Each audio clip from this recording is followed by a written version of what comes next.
Hello, everyone, and welcome to Hit and Hustle from IRSportsDaily.com. I am your host, Greg Flamong, and with me, as always, is Jamie Uyama, Jamie University, Jamie Nostradamus, calling the 40 time on Isaiah Foskey right on the nose. He's a brilliant man, genius. After the show, we're going to be doing lottery numbers, and we're going to be doing all that fun stuff.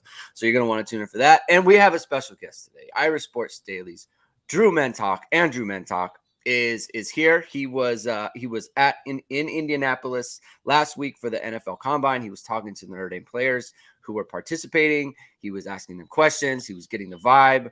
He was eating the good food at the good restaurants. We'll find out if he had that cocktail, shrimp cocktail that everyone raves about. We'll find out about that, and then we'll have some lively discussion around the Combine itself and how Notre Dame players have performed, and some of them have seen their stocks drop and that sort of thing. And we'll talk about why that is and some reasons for that. So thank you, everyone, for being here. S. Gomez is showing the little strong arm emoji. Thank you for being here. Rajon says, good morning, all. Joe Bro says, we're right here. Joseph, what is this? Joseph Steining? Never seen you in the show before. Thank you for being here, Joseph. He says, hey there. Thank you, everyone, for tuning in. If this is your first time catching the show, and if you like what you hear, hit the like button, hit subscribe button, hit the notification bell. Nathan Urbach is here. We are in here, and also in the description of this show, I've put our podcast links in there for Apple and Spotify. Be sure to check that out. I looked over the weekend, Jamie, and there's some we've got some reviews, 35 reviews, all 5-star reviews. And we've got some our ratings. I'm sorry, 5-star ratings. We got some good reviews too. So on another show, we'll go over those. But right now, we are going to talk NFL Combine with our guy Drew. Drew, tell us about the vibe. Tell us about how it was in Indianapolis. What were your first impressions of just being on the scene there? Yeah, thanks first of all for having me, guys. I'm excited to be a part of Hit and Hustle. Yeah, I mean, I think the first thing you get there, it's everything, from a media perspective kind of takes place in the Indiana Convention Center, like right across from Lucas Oil. So you're kind of just walking halls and you see team personnel and players walking around, or the players are kind of being ushered in and out. So that's kind of interesting. And then you get in the actual room where the interviews take place, and they have all the a lot of like the NFL Network shows and ESPN kind of broadcasting with the players in the background. So you're kind of walking around that, kind of trying to figure out which podium the players come into. But yeah, it's definitely interesting, definitely cool to kind of see all these faces that you're, used to watching on Sundays. I'm a Lions fan. I walked right by Dan Campbell. So that was cool to see just how massive of a human being that guy is. So were you able to have conversations about some of these Notre Dame guys that you just kind of like, hey, what do you think about X player? What do you think about, Isaiah Foskey? That were people surprised by his workout? We'll get into him specifically in a second, but just anything, any nuggets like that? A little bit. I mean, you're kind of separated, for the most part. There's like a big media ballroom at the other end of the convention center you're in a large portion of the time. But, a little bit, I don't think people were surprised he tested so well. I mean, I think he definitely helped himself and probably tested a little better than maybe what people are expecting. Like I was thinking like mid 4.6s kind of going into it. I didn't quite have Jamie's perception on that one. Knew it all along. Yeah. I think the biggest thing with him, and not that he didn't help himself, but that kind of some of the things I talked about in the article too, where he doesn't really want to play with his hand in the ground, even, he's like a little bigger than a lot of the other edge rushers, and maybe some of his issues with flexibility and stuff. I think there's still questions there that he wasn't going to be able to necessarily address by running a good 40 or doing a 3-cone drill or anything like that. Yeah. So you just referenced an article about him. I really recommend that everyone watching goes to or watching and listening goes to IRSportsDaily.com and checks out your profiles of everyone at the Combine. We cannot do them justice here because it's just there was so much involved in each article, and Drew just did a great job with the coverage all week. So I suggest going over and reading those. It's really good stuff for everyone to kind of check out. And speaking of not being surprised about how someone worked out, let's talk about Jamie Jamie, you called it. Said 4.58 on the show, and the man ran 4.58 on the dot. What did you see from him? You're a D-line guy. You're the consigliere of the D-line. Tell us about what you saw from Isaiah Foskey just on the day. Obviously the 40 time was really good. Like what else did you see there? What were you impressed by? Well, I'm not a big D-line workout guy in terms of like what they're doing with through the bags and stuff like that. Like I hate all that stuff in terms of like what you're watching. I think you can learn a lot from like the DBs and some of just like the movement and like just guys opening up and I think so like say Kyle Hamilton's workout last year. Like you can just see, even though he didn't run the blazing 40, you just saw like, how he just transitioned in some of those drills. Like you're like, oh yeah, this guy's like, he's a smooth athlete, right? He's a smooth athlete. So, I mean, I'm not someone who overreacts to the things with Foskey, but it's interesting as, you're kind of going into it. And I think one of the things with Foskey is that he's, I wasn't surprised he was going to test well because he had said, he was very confident. I'm going to run jump the, and I think I was surprised that like so many of the ends tested well. Like it was there were a lot of like freak show guys who had like crazy testing numbers. And obviously like Nolan Smith, not shocking at all. Cause he was like a guy who like broke spark records and stuff when he was in high school. Right. So that wasn't like shocking or anything like that. I just think like, I was a little bit surprised by Isaiah Foskey's 10-yard split when it wasn't great. That was like the one thing. And that is like something that like for some teams, like they'll take them off the board. Like they'll be like, oh, he was like, cause he was like 90 something percentile and like almost all of his things, except for the 10-yard split was like 69%, which isn't horrible, but it's not great, right? Like Nolan Smith had like one of the best 10-yard splits. Like he had like DB, like great DB level 10-yard splits, right? So I think that is something that is going to hurt him in the draft. So it's weird. Like he had like this, people will be like, man, he put up these numbers, he ran a 4.58 and all that. But I actually think that 10-yard split might actually hurt him. And if I was him, I would probably, even though you don't want to, like, who cares? You can stand on your 4.58 40.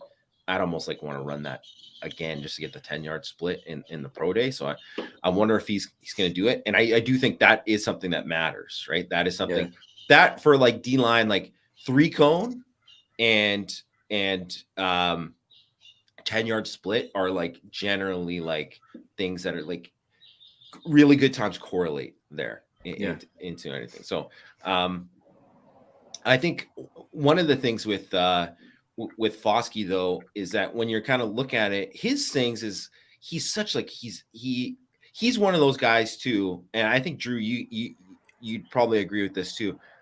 Physically, he looks like he's one of these guys at Notre Dame. He fits in with all of those other guys there at the combine in terms of he's long, he's big, like he looks like an NFL guy. He's always kind of had that look at Notre Dame, like where not every guy has looked like that, like him, right? Where you're 265 pounds and can move and run like he does. His thing is always he is never it's weird. I think the reason he's probably going to be like a second round, maybe even a third rounder, is he never really fully developed. He's always just been like long arm. That's been his move. He's been a long arm, speed to power guy. And I think ironically at the beginning of this year, he tried to be kind of more than that. And then it was like, I think they told him like, no, like stick to what's working because honestly, and obviously he wants to advance his game, but that was one of the reasons I think he struggled to be in the year because he was like and honestly too, it's not that when you do that, but it's just like if you haven't developed those things over the course, you can't all of a sudden you just try them and it's like it's not working, right? So he never really had counters, and that's also why he could win, and he's obviously a great finisher. Like I mean, he's got the most sacks in Notre Dame history since they started recording it. But he's never been a high pressure guy. Like he's like pretty not average, but like not as high as like Khalid Kareem was a better pressure guy than him, which I or think Julian Akbar.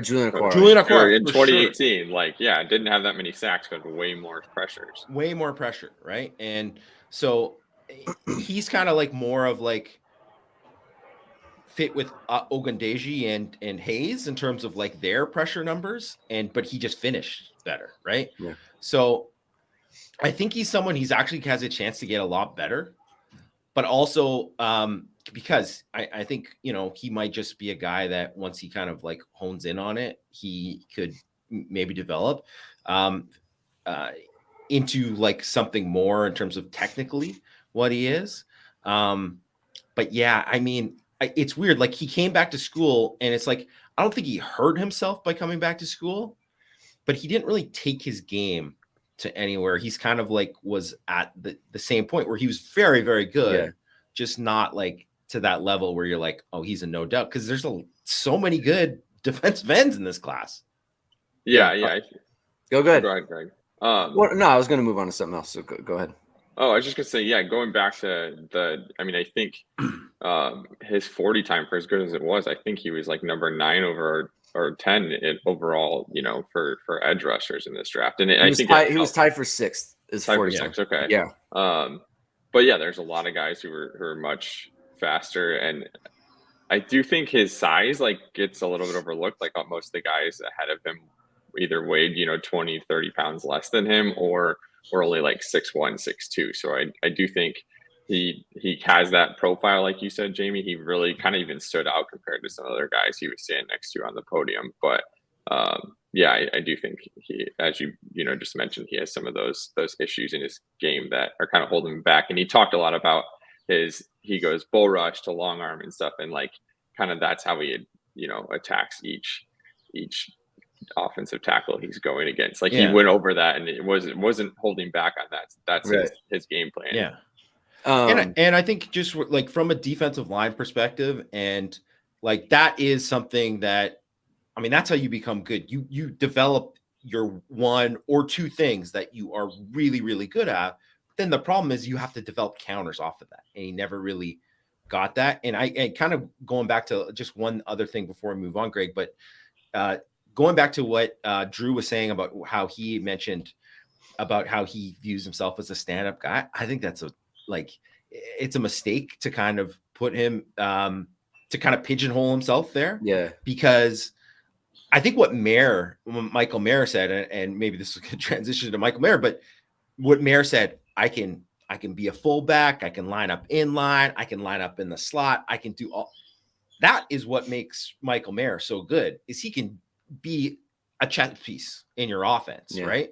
So he's essentially can do, even though he wasn't Tommy Tremble as a blocker in terms of like a battering ram type dude, he can do some of those things. Maybe not at the exact same level, but still do some of that. And he can do all the receiver things too. And that's what makes him so valuable, is that he is just like very good at everything, and is can fit into any offense and to any game plan week to week. And if Foskey's like, I'm only like a stand, I always just got mad at Foskey when I watch him just personally, because I'm like, put your hand on the ground. Maybe that'll help your get off. Because I always thought he never had quite the get off that he needed. And he probably had a better 10-yard split if he was working out of a 3-point stance the whole time too.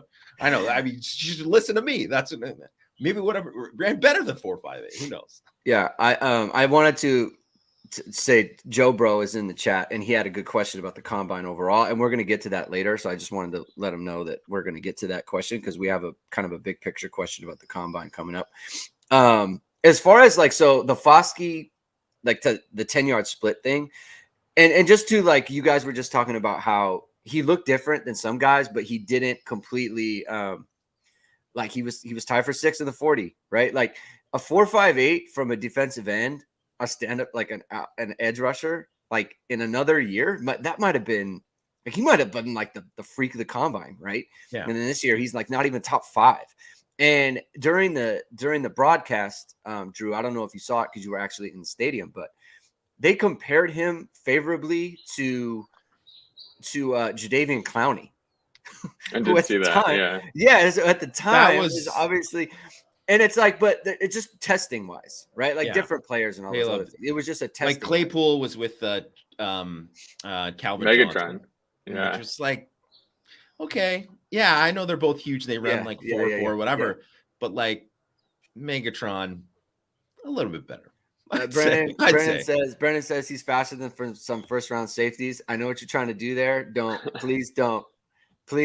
I don't want to get all upset, Brendan. I don't. But so the other part too about the 10-yard split is I think there's a chance that it's a little bit off too, because it doesn't really make sense. Like, because they were going over like the how the numbers compared to Clowney, and it's like Clowney had a much better 10-yard split than Foskey. Yes. But then at 20 yards, Foskey's running faster than Clowney, and it's like you can't really make up that much distance in 10 yards in a 40, right? So like I think there's a chance that the 40 time or the 10-yard split might be a little bit off. That's just my opinion. But I do agree, like, and Brennan brings up a point in the chat too. Like, is the 10-yard, does it explain like why he never truly dominated the position? Like, he didn't get the pressures that that other guys did, like the Aquaras did or the Khalid Kareems, because he didn't have that get off. And I think that's a good point too, Jamie, about like never getting in the 3-point, because you never did feel like he would just fly off the edge and get that bend around and come back around the other side. Like, it was like you said, like it was always an arm. He always came off and get the big arm, and then he would push the tackle back and get the sack that way. And he did, he was very like, yeah, I'm a stand-up guy. I thought he looked good in the field for whatever that's worth. Like, he's doing the side-to-side stuff. No, he's a good athlete. Like, yeah. And it clearly showed like why they, people, Notre Dame fans, like always get upset. Like, why are you dropping the coverage? Like, he's obviously has an aptitude for it. And he was, and not just him, he was very confident in the in the interview, Drew, that I got the quotes from you guys and all those other things, and not just him, but I felt like everyone at this combine was like, yeah, like I'm the goods. I can, like, Will Levis is throwing out like, yeah, I have a cannon. Of course I'm going to throw. Yeah. Isaiah Foskey's like, they're all coached up now too. But it's just interesting how it's gone in that direction. I don't remember that being the case, Drew. Like, did you notice this year, Drew, that it was so much more the players were like, yeah, like talking themselves up and talking about how good they are and that sort of thing? Yeah, I think that's probably fair. The only other time I went was 2020, just like before the pandemic, and I'm trying to think back to that, but I don't remember guys like Khalid Kareem or Julian Aquara kind of exuding themselves and putting themselves out there in quite that way. Now, both of them had kind of injuries that they're dealing with, so maybe that impacted a little bit of that. But yeah, I mean, I think all four of the Notre Dame guys. I mean, Nolan Smith was like the talk of the combine for a little bit. Like, he was just. There were definitely some very big personalities in addition to the quarterbacks, which is who everybody cares about. So it does seem that people were kind of ready to put on a show, even if starting from the media interviews. Yeah. All right, now we can make our transition over to Michael Mayer. The projected in the first round, I saw Dane Brugler came out with his post combine mock draft, and he had him 21 to the Chargers. Which would be really fun for me personally, being in LA. But Drew, you started out the headline of your article, or I think maybe not the headline, but the lead on Twitter. Was you talking about how the 4.70 was the official time, how that might not have quieted the doubters as far as his athleticism and that sort of thing. Did you get the sense that that was a thing on, at the combine? Like, I don't know about Michael Mayer, like he doesn't have that athleticism. Like, is that a real thing that you heard, on site? Yeah, definitely. And it's kind of a weird thing too, because I think that was the first, like, I think he hit what his expectation was coming into the draft. And I think that hurt him in a weird way. Like, you think people saw him as a top, 15, 20 pick going into the combine, and then him confirming his speed, especially when he weighed, 15, 16 pounds less than his listed weight at Notre Dame. I do think there's real concerns. And you talk about even some of the other testing he did. He was kind of at the back half of the pack too. And So I do think the real concerns. It also doesn't help that I think this is an especially like deep and athletic tight end group. So I think Yes. by comparison, he doesn't look as good. But yeah, and I also think too, just the people want the next Travis Kelce. They're not, it's we're a few years removed from Gronk winning a Super Bowl now, and I think that matters. He doesn't fit the Kelce prototype as well as he does the Gronk prototype, and I think his stock has definitely fallen for all those reasons. Yeah. What's your take, Jamie? I mean, the buzz is falling, but I think, this is something that Bucky Brooks, who's a former scout, and he works for the NFL Network now. He's on the Move 6 podcast with Dan and Jeremiah. And I think he does a tremendous job too. Former receiver in the NFL. Yeah, former receiver, a former DB as well. Played both and played special teams. I believe he's also a high school coach out there in LA too. Okay.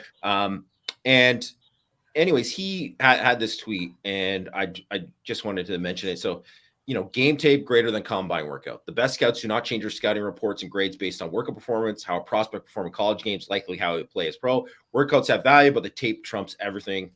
#NFL draft. Okay, so that kind of says it all to me about Michael Mayer. In all he really, so I think maybe buzz-wise, media-wise, you could see maybe him slipping a little bit.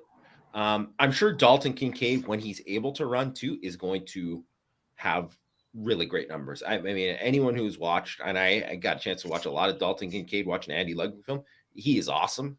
Yeah. He does very much in that Travis Kelce mode that Drew mentioned. So people are going to fall in love with him for sure. He's going to go high. In my opinion, probably higher than Mayer, just because they're looking for that specific type. Yeah. But every tight end coach is going to be like, give me Michael Mayer.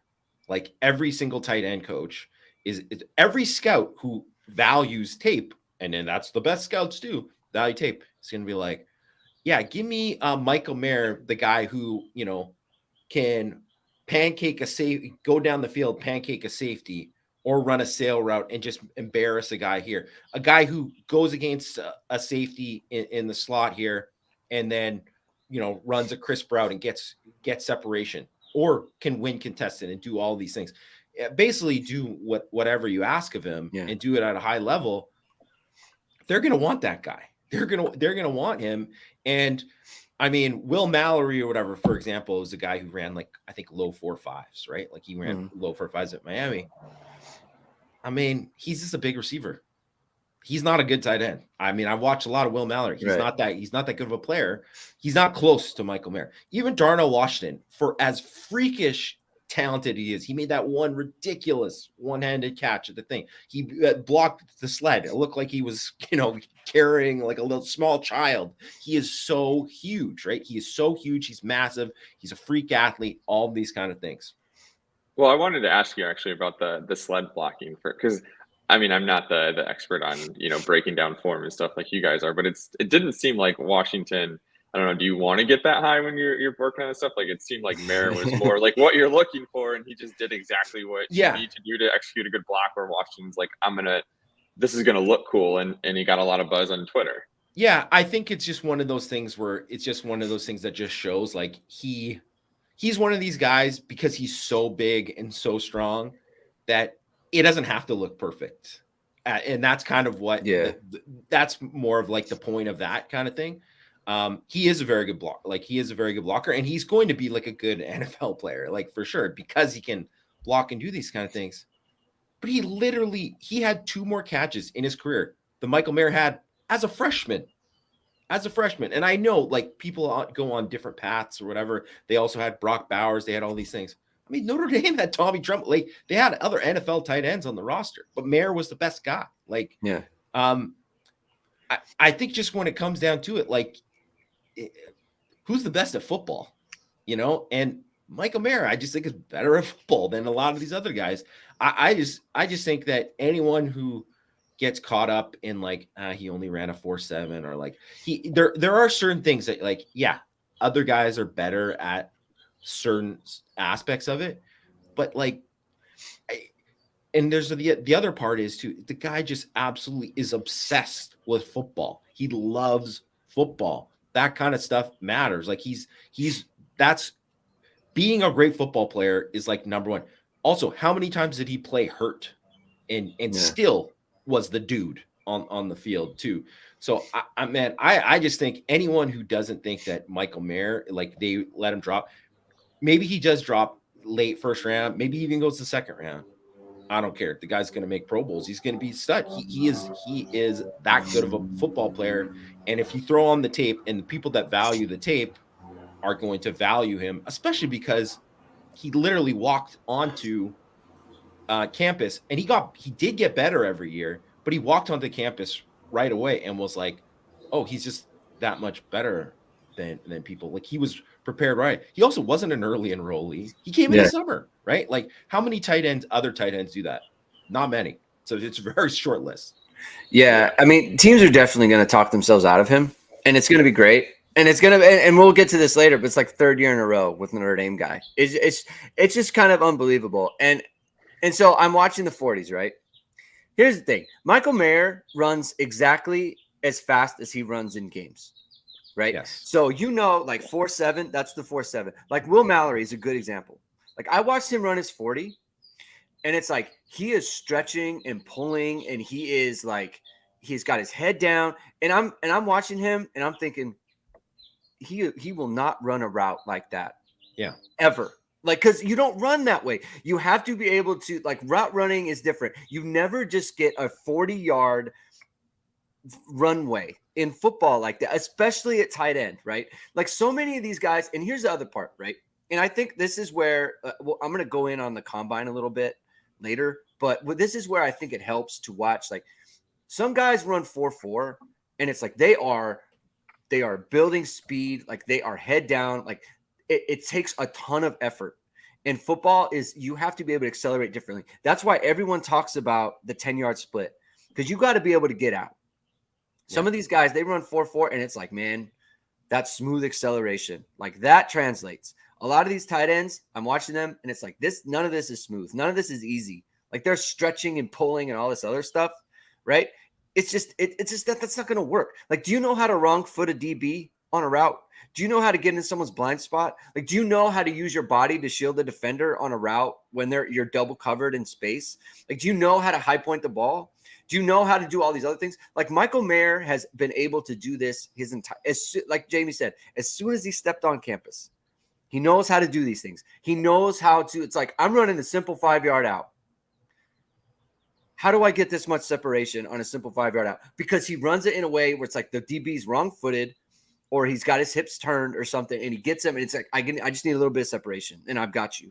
And then it's like every time on the crossing route as a freshman, it's like everyone knows he's running this crossing route. Why is everyone missing him? Because he knows how to do that. He knows how to catch the ball and comport his body at the same time and get separation going around the corner, like he did against Clemson, right, on the one. It's like that's the 10th game of the year, 9th game of the year, whatever it was. And he's still killing them with that because he knows how to play the game, like Jamie said. And that's because he is a junkie. He is a football guy, right? That's why he says, yeah, put me at fullback. That's fine. I know how to play fullback. I've been watching teams play fullback forever. I know how to play tight end. I know how to play split, right? Put me a linebacker. I know how to play linebacker. Put me a defensive end. I know how to play defensive end. Like, that is what you get with Michael Mayer. And teams are going to talk themselves out of him because of this. And they're going to talk themselves into these Darnell Washington types and the Luke Musgraves. Yeah. And it's going to happen. And someone is going to let a good player fall to them, just like that happened last year, and just like what happened to the Browns. It's crazy. Go ahead, Drew. Oh, and I do think even if, he's he goes just after like Dalton Kincaid, I think the biggest thing with some of this being such a deep class is that tight end's not necessarily a huge need for most teams. It's not like a premium position. So I think it's a little easier to pass on him if you're picking in the 20s of the first round. Like, definitely has a thing part of it. Yeah. And you can get a guy like Luke Musgraves or Darnell Washington a little later, or even some of these other guys like, I can wait on this. So I think that's part of it too, is that you don't have to reach for him, even if you think he's the best tight end in this class, because it's not as important and you can get a good guy later. I don't want to hate on like Kincaid too much. I think he's good. Like, I think they're both good players. They're right? just different players. They're Yeah. different players. Yeah, I think they're good. But like the Musgrave stuff and the Darnell Washington stuff, like I don't miss me. Like please don't. They're just not as good Yeah, football players. they're not as good. And it's just like, the combine stuff. Come on, guys. We don't need to overthink a lot of this stuff. And then I don't want to step on what we're going to talk about later. Go ahead, Drew. You look like I think people just love to, and this probably is a lot of the media. They love to look at Jimmy Graham or George Kittle, who didn't put up these huge numbers, but ran. Kittle's, I think he ran almost like a 4.50 at the combine. Like he was even faster than Kelsey. They love to look at these guys who just had that athletic profile and kind of assume that's really what's going to matter. Right. Even though that's not really how it works. Right. And Kelsey, look, he's a good athlete, right? I'm not saying he isn't, but look at him. He knows how to run routes. He knows how to improvise during a play, like pre-snap. It's like, you know what? I'm going to run this route. And then he can figure out with Mahomes and all those other things. And that's great. Right. But that's what makes him good. It's not his athleticism. It's the fact that he's such a good football player, and that's what Michael Mayer has. And so, look, they're going to talk themselves out and they're going to make a mistake, and then that's fine. Right. That's it's been happening for hundreds of years. And I say that's obviously not hundreds of years, but you know what I'm saying. Yeah. It's been a long time. All right. Next player we're going to get to is who definitely did not, who definitely needed to have a good combine because the tape doesn't back it up, is Brandon Joseph. And he did not have a great combine, unfortunately for him. He graded out his RAS score, which is relative athletic score, which basically just kind of, it gives a 0 out of 10 percentile of how close you are to the safeties in, the pass safeties of your position throughout all the drills. And his RAS was it was like 5.5, which is obviously, league average. He doesn't have the good size, right? And he doesn't have the tape really to back it up from the last 2 years.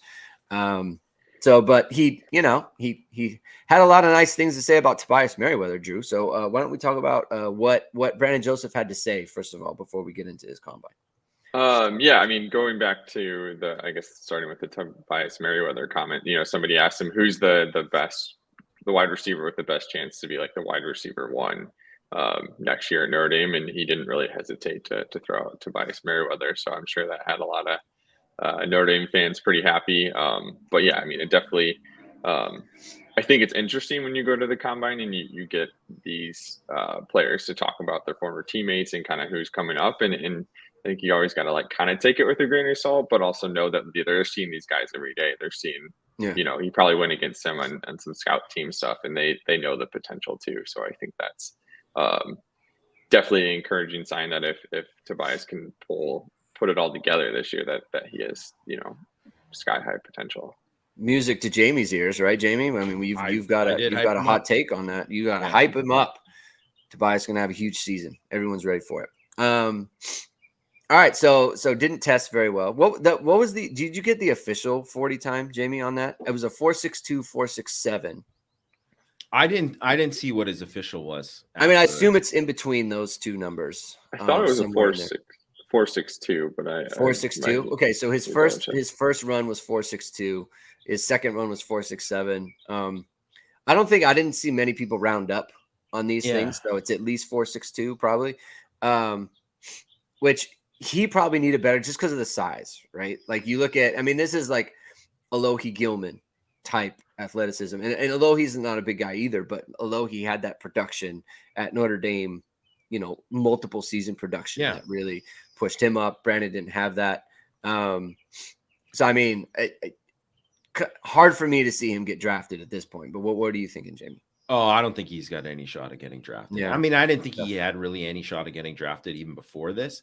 I think so. He needed a good combine so then people could go back and look at the tape. And then they would say, hey, you know what? He didn't have a good year at Notre Dame. So let's look back at this Northwestern tape and then see there and then see all that. Like, that's essentially, they watch all those years, but when they go, they'll dive back deeper into it if you give them a reason to, right? That's the main thing. And if you don't give someone a reason to, they're going to be like, we're going to look at his athletic profile. We look at his production last year. That's it. right? Like and they'll just kind of like cross him off, right? And maybe I'm sure he'll get invited to like a camp, not even like these mini camps, and then see where it goes from there. And I wouldn't be surprised if he's a guy who's like grinding it out in the XFL and maybe getting a shot later on, kind of thing. I just think he is someone that was kind of known for making plays on the ball, really, right? That's what he was known for before. And that's what he did frankly, in spring and in camp before any of like the stuff that happened, the season, and it just didn't happen for him at Notre Dame. Like he had the pick six and that was pretty much it, right? Like he really just didn't find the football at all, right? And he also isn't the best tackler in general, right? So I just think he just doesn't have.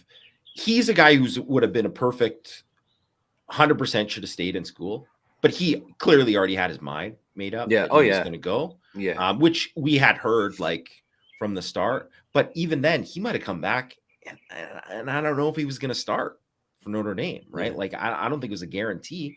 So, I hope it goes good for him, and I hope that he can kind of like get another chance there. But I don't know. I think he's going to be he's going to be in. It's going to be awfully tough for him to kind of crack a team's 53. I just don't see it. The problem is like if you don't have the athleticism, then you get off special teams too. And so if you're going to be a later round guy, you want to be a special teams asset. And at Notre Dame, he was the punt returner, right? Well, he's not going to return punts in the NFL. So what value do you have on special teams? That's not on tape, right? So like Claypool and Alohi Gilman, right? They were both. They were special teams guys. Kyle Hamilton was a special teams guy. Not that he needed it, but that's the point, right? Like you're out there doing it. Same thing with Owusu Koromoa, and Brandon Joseph was just the punt returner, and that's not adding to his value. Were you going to say something, Drew? Oh yeah, I say that I think one thing that was kind of interesting, and who knows if his listed weight at Notre Dame was accurate, but he came in at like I think around 10 pounds more for what he weighed in the combine, which I thought was like kind of an interesting thing in terms of obviously these guys. I think he trained at like Exos or whatever in Dallas. Like that was probably maybe a concerted effort for him to potentially put on weight, which obviously may have impacted him running a little slower, which I don't know. It seems like an interesting strategy going into the combine for him. Maybe usually people lose. Yeah. Maybe he felt like his size. I mean, maybe he thought, okay, I'm not going to run fast. I need to get bigger. Like maybe that was the deal. Because look, I don't think he went from like 4'6" to and like gain weight, and it's like, oh, I would have been a low 4'5" guy. I don't think that would have happened. Yeah.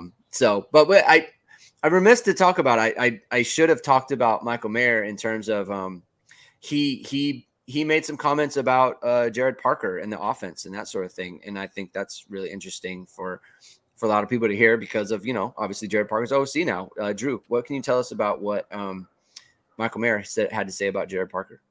Yeah, I mean, I think the biggest thing he talked about was just Jared Parker's willingness to really like hone in on the little details and the impact that had on him, especially as a blocker. And in the story I wrote, I even talked about how dramatically improved the Pro Football Focus grades are, which I know, again, take those with a grain of salt too, but it was such a dramatic increase in terms of how they perceived him as a blocker, and especially over the back half of the season. And with that attention to detail, I think Mayer really sees that being a key trait that's going to help Parker as an OC.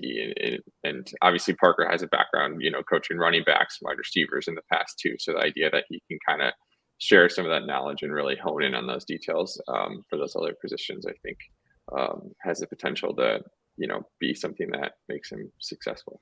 Yeah, I mean, he was obviously very bullish on him, and that makes sense, right? Like he's a former position coach and that sort of thing, and he's going to talk up his guy. He has no reason to think he won't do a good job. But I thought it was an interesting anecdote about how he got the job, and the first thing he did was call Michael Mayer and just be like, "Hey, like I'm Jared Parker, and we're going to do great things." And obviously, if you're Jared Parker and you inherit a tight end like Michael Mayer. Definitely, like, I'm going to call you as much as I can and be best buds and all that sort of thing, because he's a great player and you get to coach him, and that's nice. But it's just good to hear things like that, right? I think you can kind of tell if words are measured in terms of someone's body language or the way they talk about it. So he sounded excited about him, which was good to hear. And then another one was Foskey talking about Jordan Botelho, another person who Jamie Ueyama has predicted to be an All-American candidate for Notre Dame in 2023. And I got to tell you, if Jamie Nostradamus is going to be calling out exact 40s, then maybe Jamie's onto something. I mean, Jamie is 2 for 2. If both him and Tobias Merriweather have monster years, if we get, I'm going to retire. If we get, I think at that point we should be worried about losing Jamie to the NFL if that happens, because it's just, I mean, that your name will be Jamie Nostradamus if Tobias Botelho and then call the 40 time exactly. So what did he say, Drew? Tell us about his comments about Jordan Botelho. Yeah, I mean, he was super bullish. I mean, I people at these, kind of media scrums too are kind of popping in and out too. It's not just I'm staying at Isaiah Foskey's, 15, 20 minutes to talk the whole time, but people are coming in and they kind of sometimes ask the similar questions. But every time somebody brought up, like, who do we need to look out for at Notre Dame, he would just jump right into Jordan Botelho and how he was ready for a huge role as soon as he stepped foot on campus. And you kind of saw this like fire and aggressiveness and, pass rush repertoire that like really stood out from that moment. And he thinks he's ready for big things next year. And I mean, I'm sure that tracks a lot with what you guys talk about too, that he's had this potential. It's maybe some of those other things that have been kind of holding him back off the field and whatnot. But if he can put it together, I don't think there's any doubt from his teammates that he has the potential to kind of hit that ceiling that we all kind of talk about. How many sacks next year, Jamie? Give me the number. I think the over/under is 8. So that's and I would guess over, but I think that's probably where I'd set the over. I mean, first of all, he's going to get a ton of opportunities because he's going to play on third down, right? Yeah. He's going to play on third down. He's going to get all of these things. I mean, he had 2 sacks in the bowl game. And the thing about, the couple things that kind of what Foskey said about him too, you watch how Botelho just destroyed the trap a couple times this year. And you never saw that from Foskey ever. And I just think some guys just got that extra violence to them that Botelho has, and that Foskey, for as big and as impressive as he is as a specimen, he doesn't have that same level of violence in his game, and Botelho has that. And I think too, there's just some things in the bowl game too. There's a couple times too where you just look at him because he had more chances and was on the field more. When you only get 6 snaps a game to maybe rush the passer, it's a little bit different than if you're going against the same left tackle for 20 times in a game, because you have to vary it up. And although Foskey was always, his thing was if he gets a good get off and then he gets that long arm in the right position, it's over, right, for him. He's going to win. But with Botelho, he doesn't have that. He doesn't have the length.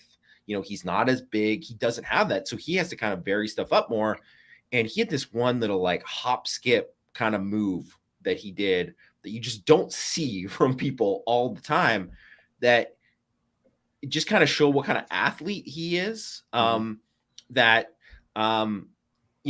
You can't pull all the time, and he wasn't doing it every time, but you do it once, maybe twice in a game, and you can catch a guy in the right time. And one of the times he did catch it, got a pressure on Rattler and got forced an incompletion, but he just got some of that to him. And my thing with Botelho has always been, the reason he wasn't on the field was because of him off the field and not him, what his talent,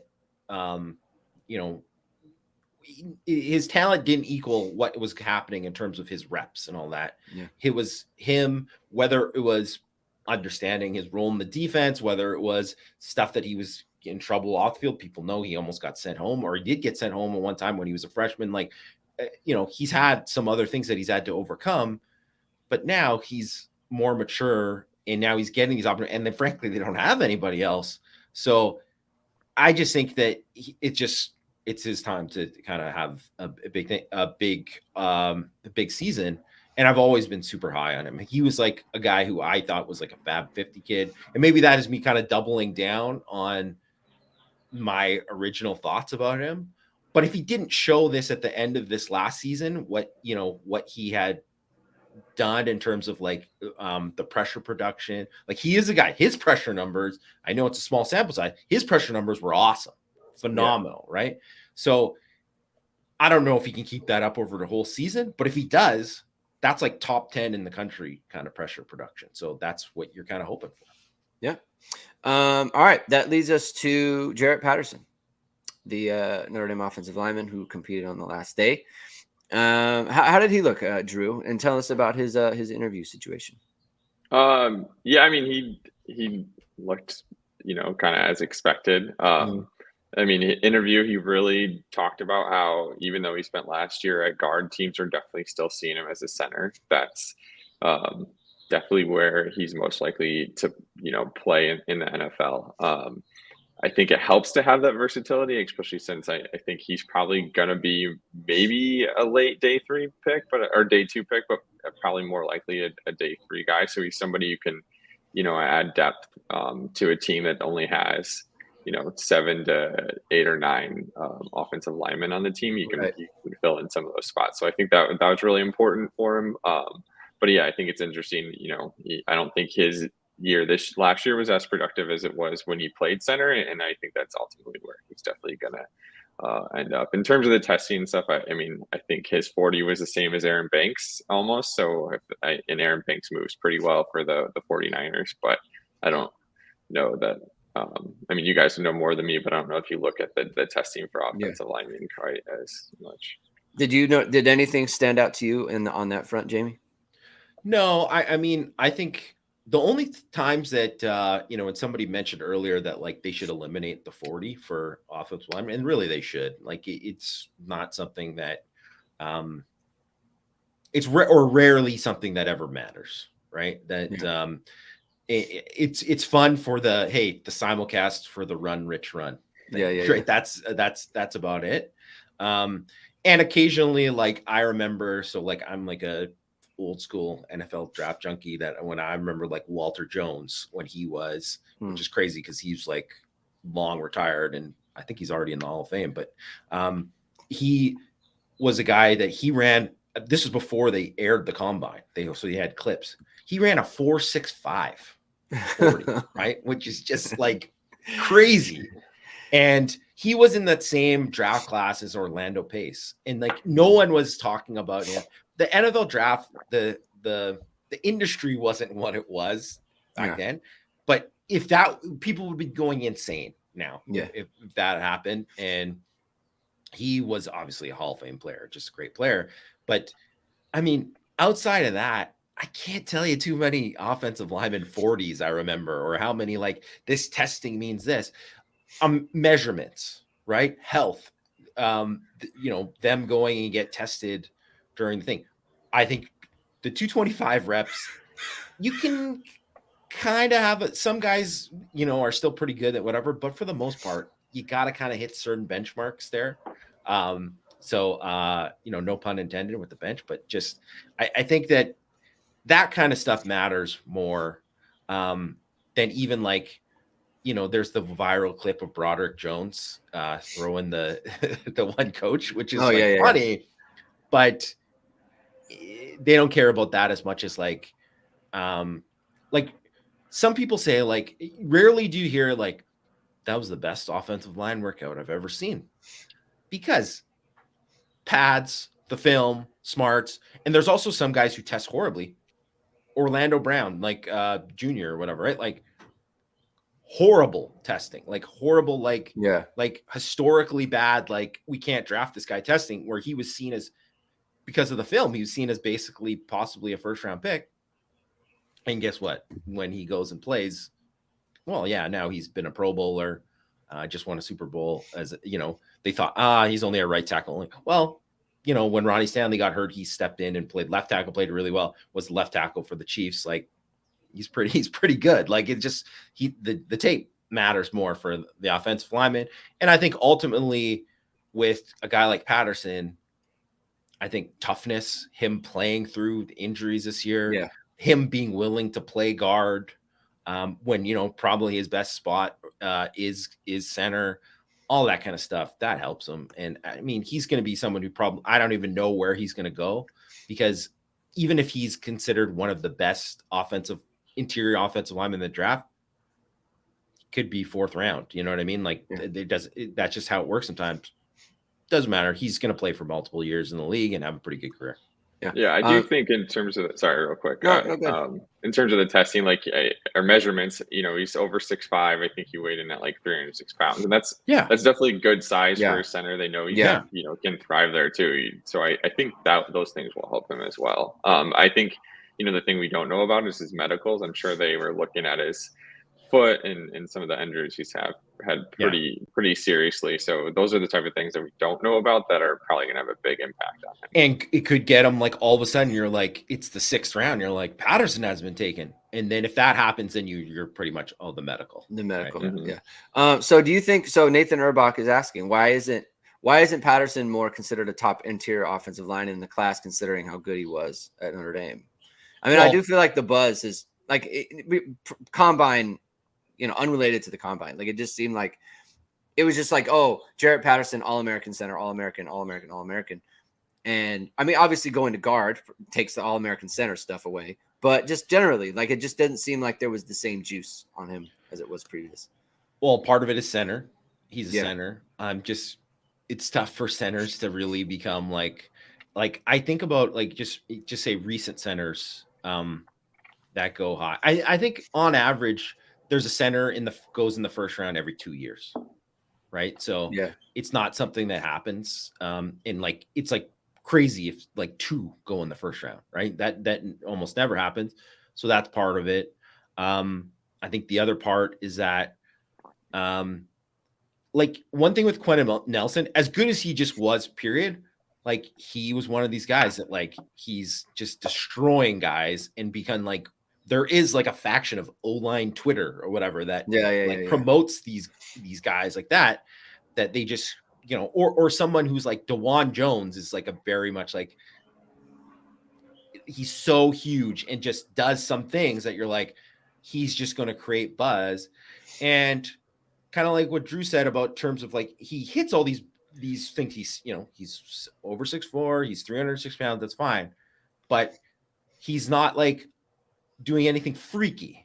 Like he's not doing like even like Linderbaum last year, Tyler Linderbaum, the guy from Iowa, like he moves different than Patterson. So that's like something that gets the attention of people. So I think that's the kind of thing that's the way I see it. And then it's just like, I mean, out of all of like, so Aaron Banks won the 2nd round, right? Aaron Banks won the 2nd round, was an All-American at Notre Dame.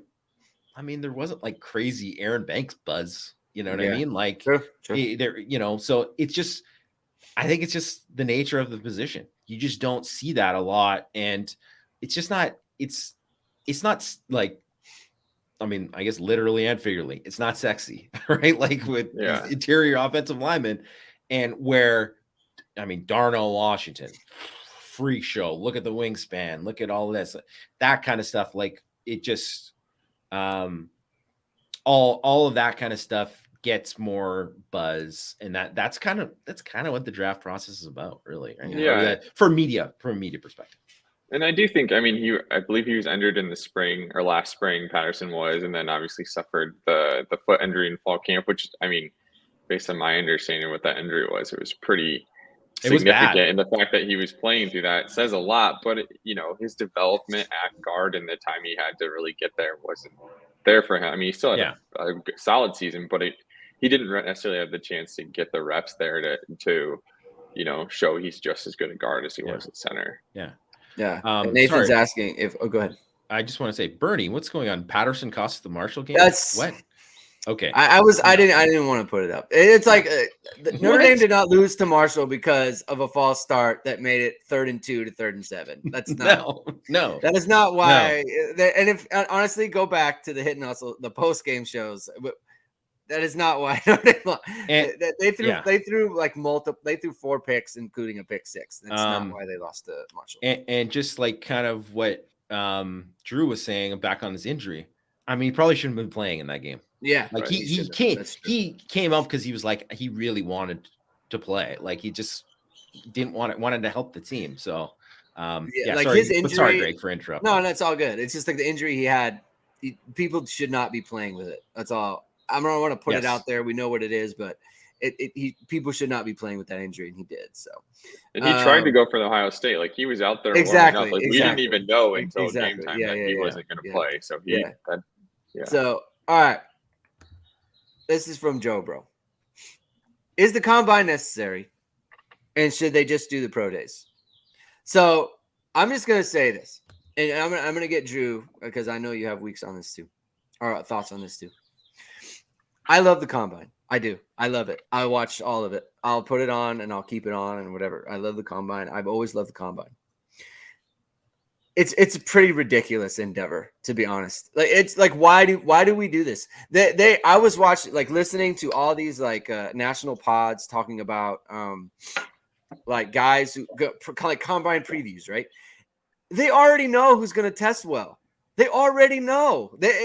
Everyone said about Michael Mayer, not the best athlete. And then he comes out and tests well. It's like, I don't know if we can take him. We run 4.7. Like, what are we doing? You're using this event to talk yourself out of good players. People talk themselves out of Kyle Hamilton. People talk themselves out of Jeremiah Owusu-Koramoah. What's the point? What is the point?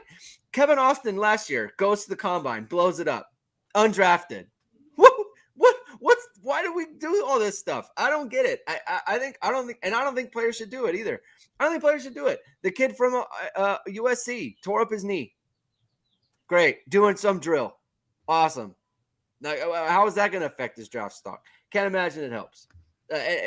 I throw it out to the group. Anyone want to comment on this? I don't think it's good. I do think, at least in comparison to the pro days, I think we saw in like 2021 when the pro days is what we use for the testing numbers. Yeah. I don't know that teams necessarily took all of those as seriously. I mean, Nick McLeod went undrafted and he ran a 4.37 at Notre Dame's pro day. Yeah. I think having everyone's testing on the same turf, it's a little more official. It's easier to compare it and stuff like that. Sure. I think those type of things are important, at least in compared to the pro day versus combine. I think the combine's definitely going to be used a lot better, whereas as people take the pro day numbers a little less seriously, because everyone runs better at the pro day than they did for the combine, which I mean I don't think is a coincidence. So and now the combine has this crazy fast track too, so that's another thing you got to factor in. What do you think, Jamie? I think it's essential for the medical part of it. That's the main thing. That's the main reason why they have it. Even some of the interview stuff, I'm like, I would say like, I don't think that is essential because it might give you a chance to do it, but it's always like 15 minutes here rather than like bringing somebody in for a visit or doing a Zoom with them now or whatever. Like that, you're going to get a lot longer time if you really are interested in someone than just saying like, here's 15 minutes here. Where some of these stupid questions that they're asking, I'm like, if you were a cat, what kind of cat would you be? Like, no one wants any of that crap, right? Like, that's just, I mean, they're just doing that to kind of throw people off. But the medical part of it is huge. For sure. I mean, the testing part of it, first of all, they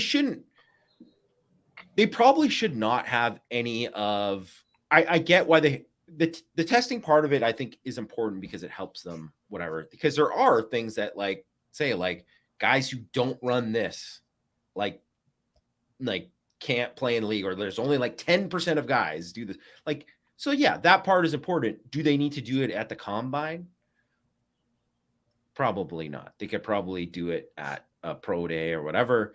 But now it's too late. It's like, it's a spectacle, right? It is a television show. So that's part of it. And the other part is that So what's weird is because they have this, and they have the pro days. Yeah. They still got to do workouts. They still got to do private workouts. They still got to do the things.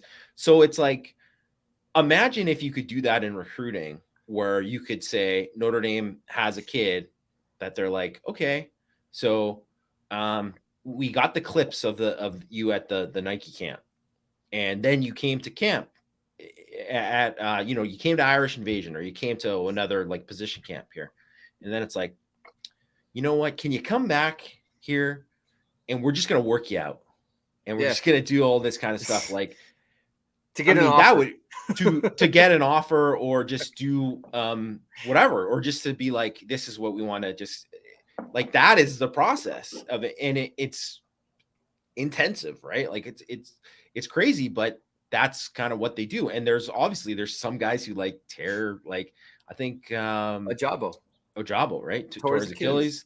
Yeah. Andrew, how do you say his last name from USC? Andrew Voorhees, yeah, he tore his ACL. And then just put up 38 reps on the bench. So that's kind of crazy. Yeah, that was nuts. It's just like, and then, okay, the main takeaway last year, Kyle Hamilton runs the 40, 4.59, right? He can't cover the slot. Can't take him. He can't cover the slot. Where did he play all year for the Ravens? In the slot. He played the slot. Highest rated safety, like highest rated rookie safety, like highest rated safety in the last decade or something. It's just, the main takeaway from his experience was completely wrong. It was completely wrong. Drew, and I know you had some comments about, or some thoughts about, like Notre Dame players in the combine, and like players have dropped. Like we've been talking about it, how, Mayer is like, testing, athletic testing didn't go good. There people talking about dropping him. Kyle Hamilton dropped. Jeremiah Owusu-Koramoah dropped completely out of the first round. Like, why do you think that is? What do you think there is to that? Well, and I don't know if it's necessarily Notre Dame specific. Like, I think you look at. Well, we cover Notre Dame. I mean, I'm sure it happens at other schools. Yeah, I guess for, I kind of also throw Liam Eichenberg in there. I think he was considered maybe a borderline first round pick, and then the combine, he came in and he had 32 and 38 arms, and people say you need 34-inch arms unless you're like Peter Skronsky. We'll see how that plays out. But that kind of, now he's a guard, and now he's not worth a first round pick. So and then Owusu-Koramoah had the heart condition that like kind of came out of the combine. So that is the big reason why he dropped. And then, in the last 2 years, we had Mayer and Hamilton not test kind of what we expected, but not test amazing. And so their stock kind of dropped a little bit. So the last 3 years, the combine hasn't necessarily been kind to at least the perception of Notre Dame players. Yeah. And so then you drop, and then what's the narrative? Notre Dame can't develop players.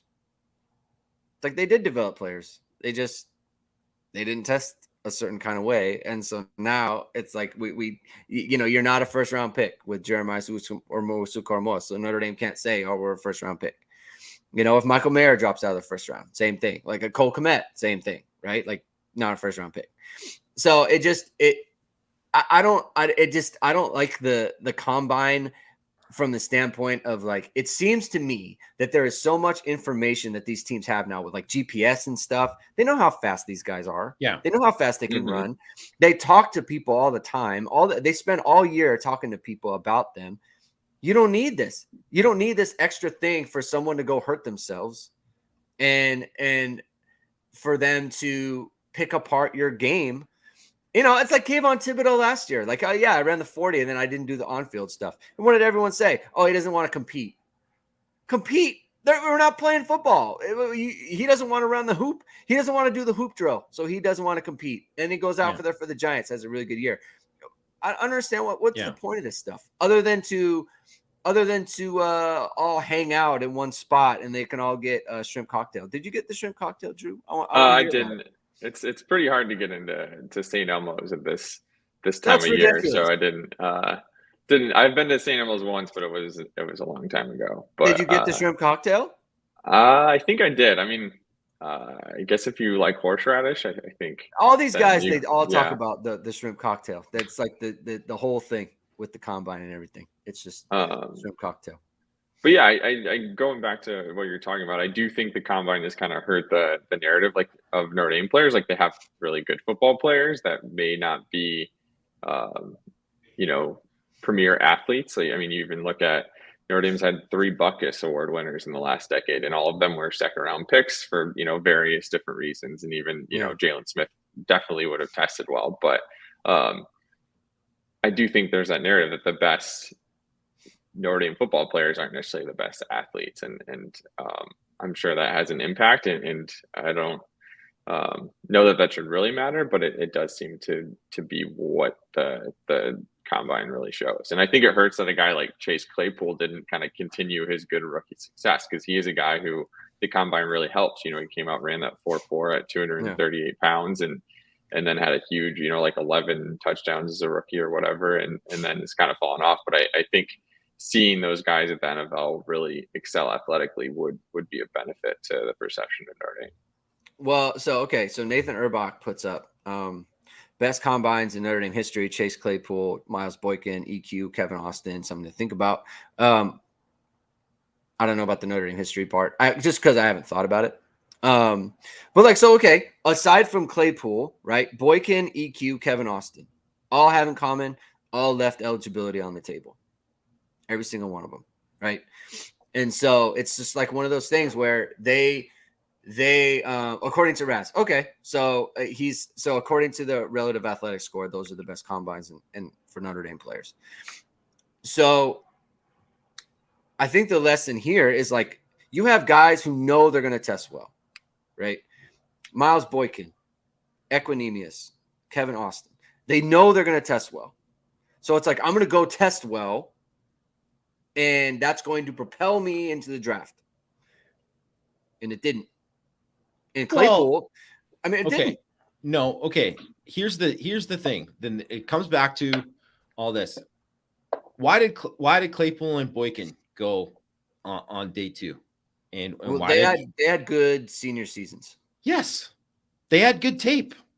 They made plays. Like, Claypool's 2019 season is as good as any single season for a receiver just on film in the last decade. And he didn't have eligibility left, so he didn't have eligibility left. But the reason why they can go is, so maybe they were like, you know, I'm not saying that the combine didn't help them, the testing didn't help them. For sure it helped them. But what happens is they go and they're like, maybe you're like, you know what, I didn't love the tape on Claypool, you know, and I didn't love all this. And then you go back and he runs the freaky 40 at his size. And then you go back and watch it again and you're like, God, then you start to see all the good, because you're thinking about that testing too, right?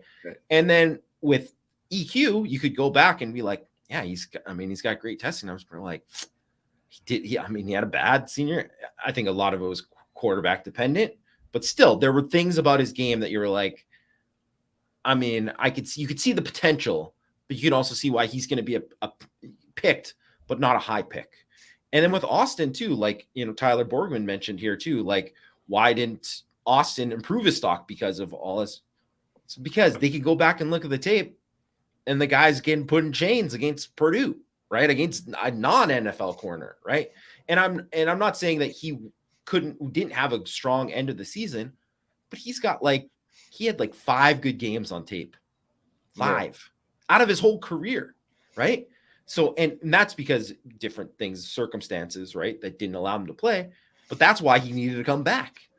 That's why. Because, like, you got to be good. You actually have to be good. You have to be good at football. You have to show. Tester. And I'm not saying that Kevin Austin too. Kevin Austin is the perfect example of a guy that, like, you know, he's on a practice roster right now, and maybe he will never be something. But if all of a sudden 2 years from now you're like, Kevin Austin is a starting receiver and a good one in the NFL, would not be shocked at all, because he's like, athletically, the guy is a freak. He's a freak, right? Like, and I think, you know, one of the things too is, you know, going back to what Drew said too, and you look at especially the last 2 years for Notre Dame. Notre Dame has had a lot of really good college football players, a really good culture guys who are like Kurt Heinisch, Meyer Tagovailoa, Drew White, those type of guys that were very good players in the defense for multiple years, right? But we're never going to be like high NFL picks, or I mean, two of them weren't. I mean, no, none of them were drafted, right? And Heinisch made the team, but I mean, I think people were kind of surprised that he did, just because he didn't have. He's always at the heart, and he's always been a guy who's a good football player, but not a guy who his measurables suggest that he would never play in the NFL, right? And that's one thing too, that you can say that with Brian Kelly and those guys, they did a good job of getting some of these guys, good culture guys, good program guys. But then ultimately, that's when you play Alabama, when you play some of the other teams, those guys don't stand out as much because they can't. You can be good in college, but they're going against guys who are going to go on to the next level, that are 6'5", 330, and you're going to have to deal with that rather than beating up a 290-pound guard, right? So Notre Dame needs more of the freaky guys, and I think one of the things that they've done in recruiting the last couple of years, kind of taking it back into that, is they've gotten more of those guys. They've landed more of those guys that I think project to be that later on, to be like I wouldn't be surprised if, when they look at the RAS scores in 3 or 4 years, you're going to see more of these guys from this current, the young guys on the team right now. And those guys might have their names pop into there because they can do going to have freaky testing. Like if Jalen Sneed, he's got a long way to go, right? But I mean, anybody who's seen him do a box jump will be like, this guy's a freak athlete, right? Like he's someone who's going to probably test out the roof. And if he has the tape to back it up, he's going to be at a combine and have a day. Yeah. All right, guys, we're going to leave it there. Thank you, everyone, for tuning in. This was a really fun discussion, talking about the combine and everything. Thanks to Drew for coming on. We're going to have you on some more to talk about some other things, Drew. So that was really fun. So, thank you, everyone, for tuning in. Hit the like, hit subscribe button. Hit the notification bell so you know we're going live. And be sure to subscribe on our podcast, too, on Apple or Spotify. Or we're on Google now. I think we're on Amazon as well. So we're all over the place. So check us out. Give us a rating, give us a review, and all those other things. We'll be back on Thursday talking about Notre Dame. Maybe they'll have a special teams coach at that point. Joe Rudolph was officially announced as Notre Dame offensive line coach. You want to check us out there. Once again, if you don't know where to find us on the podcast, I put links in the description of this show below. So thank you very much, everyone, for tuning in, and we will talk to you on Thursday.